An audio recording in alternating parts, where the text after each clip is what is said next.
Nous épuisons déjà 4 jours dans ce 12e mois de l'année 2018. Mesdames et messieurs, bonsoir à tous et merci de choisir Guérit TV Monde pour vous informer. Nous allons démarrer par la ville de Cotonou pour dire que malgré les maintes reportages réalisés pour dénoncer la dégradation des infrastructures routières dans la ville de Cotonou, aucune autorité de la ville n'a pris cela en compte. Le carrefour Ciné Concorde dans la ville, au cœur de la ville de Cotonou, constitue un véritable piège à Rome puisque à cet endroit se trouve un trou et Sidine Badarou, à travers ce commentaire, réveille une fois encore l'attention des autorités. Suivons ensemble. Un seul trou qui crée des ennuis à tout le monde. Nous sommes ici au carrefour Ciné Concorde à Cotonou. Plusieurs fois dénoncé, ni le chef d'arrondissement de ce quartier, ni le maire par intérim, ou encore moins les autorités en charge des infrastructures routières au Bénin, n'ont fait quoi que ce soit pour corriger cet état de choses. Une situation qui nous amène à demander si le préfet Toboula est toujours à Cotonou ou si l'homme est tout simplement fatigué. Sinon, tel qu'on les connaît, il devrait pouvoir interpeller les personnes concernées pour régler cette situation. Chères autorités de la ville de Cotonou à divers niveaux, ce trou est à la base de plusieurs cas d'accidents de la route. Il est temps de réagir pour le grand bonheur du peuple béninois. Aux dernières nouvelles, après la diffusion de cet élément dans la matinée de ce mardi, mesdames et messieurs, une équipe de la direction des services techniques de Cotonou serait en train de réaménager l'espace. Et avant la fin de cette édition, nous allons vous revenir pour les toutes premières images, puisque une équipe de la rédaction est déjà à pied d'œuvre afin de savoir comment cela se passe. Pour le moment, rendons-nous d'abord dans la ville de Parakou, origine et mode de prévention de la maladie des yeux, communément appelée Apollo. C'est donc ce que nous propose Blandine Sandé et Benjamin Tampego à travers cette interview. Suivons plutôt. Apollo, c'est le nom dont la population utilise pour désigner une maladie qui affecte les yeux, particulièrement une infection oculaire.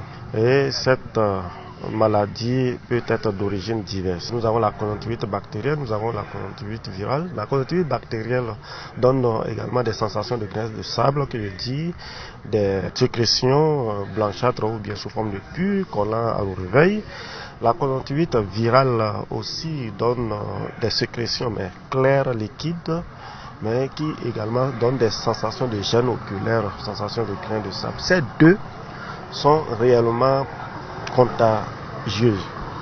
Et là, ça peut se transmettre au niveau de la famille, parce que souvent quand on a tendance à utiliser nos petites serviettes pour nettoyer l'œil. Les précautions, c'est de se laver proprement les mains, de nettoyer souvent le visage et d'utiliser des torchons à usage unique. En réalité, c'est des conjonctivites qui sont banales, c'est-à-dire qui n'évoluent pas la plupart des cas dans la complication et souvent avec la prise des médicaments, après avoir vu un spécialiste, ces conjonctivites regressent sans séquelles. Bon, il faut craindre souvent que des cas négligés peuvent conduire à des complications jusqu'à la perte de la vue. Une page noire dans cette édition, mesdames et messieurs. La mort de l'ancien secrétaire général de la CSTB, Gaston Azoa, suscite toujours de réactions dans le rang de la population, puisque l'homme très actif, connu à travers ses qualités, mesdames et messieurs, constitue une perte pour la nation béninoise. Wilfried Azonhaï a tendu son micro à un syndicaliste rencontré dans le département du Mono qui parle ici des qualités de l'homme. On écoute. Gaston Kassogbe Azoa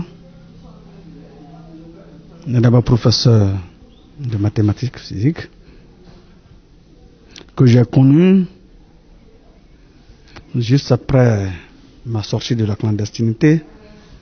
Lui aussi, grand combattant. Mais je l'ai connu d'abord membre du Parti communiste du Bénin,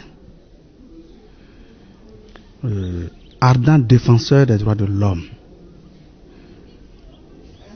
Gaston Kassogbe Azoa, avec son serment au Parti communiste du Bénin, a accepté de défendre son peuple, le béninois, son pays, le Bénin, jusqu'au sacrifice suprême. C'est le monde qui a perdu un combattant, mais les communistes se sont justement appropriés déjà cette leçon de se recréer dans la ligne que Gaston suivait déjà, les communistes déjà ont prêté serment. Et dans leur serment, c'est lorsque 10 tombes sans devront justement apparaître en lieu et place. Gaston, en partant, a laissé donc de pépinière pour continuer son œuvre.